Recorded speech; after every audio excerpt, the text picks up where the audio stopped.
Halo, sahabat channel Ruang Frekuensi. Udah kerja keras, banting tulang, berdoa nggak putus-putus buat minta kelimpahan rezeki, tapi kok rasanya kayak nebrak tembok tebel yang nggak mau bergeser sama sekali.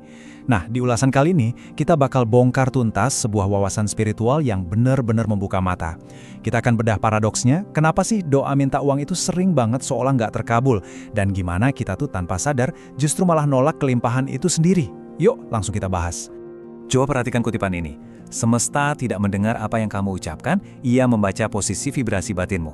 Gini ya, kenyataan ini mungkin kedengarannya agak keras, tapi aslinya sangat membebaskan loh. Semesta itu nggak kerja kayak manusia yang bisa lulus cuma dengan kata-kata manis atau doa yang panjang lebar. Nggak gitu konsepnya. Semesta itu murni membaca posisi batin kita.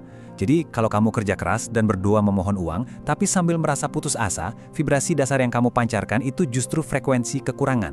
Dan karena hukum semesta itu bekerja pakai resonansi, dia cuma bisa jawab, oke, tetaplah berada di kondisi kurang itu. Memohon dari rasa takut itu energinya lemah banget, dan jujur aja, uang nggak pernah merespon bahasa yang lemah kayak gitu. Untuk lebih gampangnya, mari kita bahas lewat konsep cermin, magnet, dan bejana air. Metafora pertama, dan ini aslinya brilian banget, adalah magnet. Uang itu beroperasi persis kayak energi magnetik. Dia secara alami bakal tertarik ke arah energi yang tenang, stabil, dan penuh otoritas.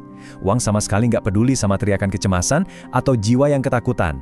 Sama kayak hukum alam aja, energi yang kuat pasti akan menarik energi yang seimbang.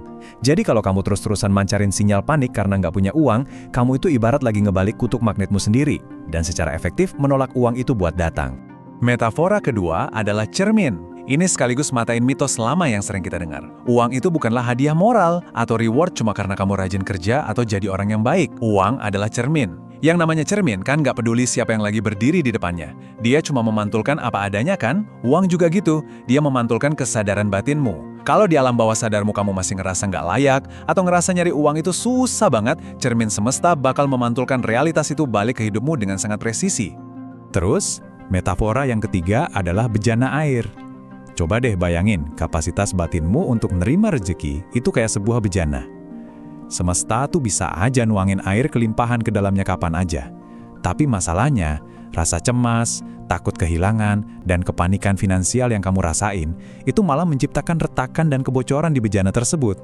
Jadi seberapa banyak pun rezeki yang mau masuk, ya bakal bocor dan terkurus abis sebelum sempat menetap. Makanya, punya ketenangan batin itu sifatnya mutlak banget. Nah, sekarang saatnya kita cek batin kita. Apakah selama ini kita cuma memohon atau sudah benar-benar selaras? Poin krusialnya ada di daftar periksa ini. Coba deh dicek. Apakah doa-doa harianmu itu masih berakar pada getaran memohon yang lemah? Apakah kamu selama ini berdoa justru karena takut jatuh miskin? Atau kamu terus-terusan panik mikirin masa depan finansialmu? Jangan-jangan ketenangan pikiranmu itu cuma bergantung sama angka di saldo rekening hari ini?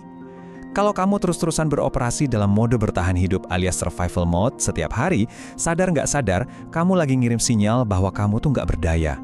Dan ingat, uang itu menjauhi ketidakberdayaan. Oke, sebelum kita melangkah lebih jauh ngebahas solusinya, mari kita berhenti sejenak ya. Ambil napas perlahan buat menyelaraskan dirimu kembali. Kalau kamu merasa terinspirasi dan dapat insight baru dari video ini, silakan tekan tombol like dan subscribe sekarang juga sebagai tanda apresiasimu. Nah, sekarang aku pengen kamu mendeklarasikan keselarasan batinmu. Yuk, tulis di kolom komentar saat ini juga. Doaku selaras dengan kehendaknya, kehendak Tuhan. Jadikan ketikan itu sebagai afirmasi kuat yang langsung menggeser energimu hari ini juga. Selanjutnya, kita akan melihat perbedaan mendasar antara jiwa yang utuh versus jiwa yang bergantung. Coba perhatikan baik-baik kontras yang sangat jelas di sini. Jiwa yang bergantung itu selalu naruh rasa amannya di luar dirinya sendiri.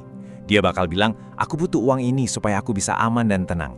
Nah, ini tuh jelas-jelas frekuensi ketakutan. Kebalikannya, jiwa yang utuh bakal berdiri tegak dan bilang, aku udah aman sekarang, aku utuh, aku layak, dan aku sangat terbuka untuk menerima lebih. Kelihatan kan bedanya? Jiwa yang utuh itu nggak pernah mengecilkan dirinya buat minta-minta. Dia justru berdiri sebagai sumber kelimpahan itu sendiri.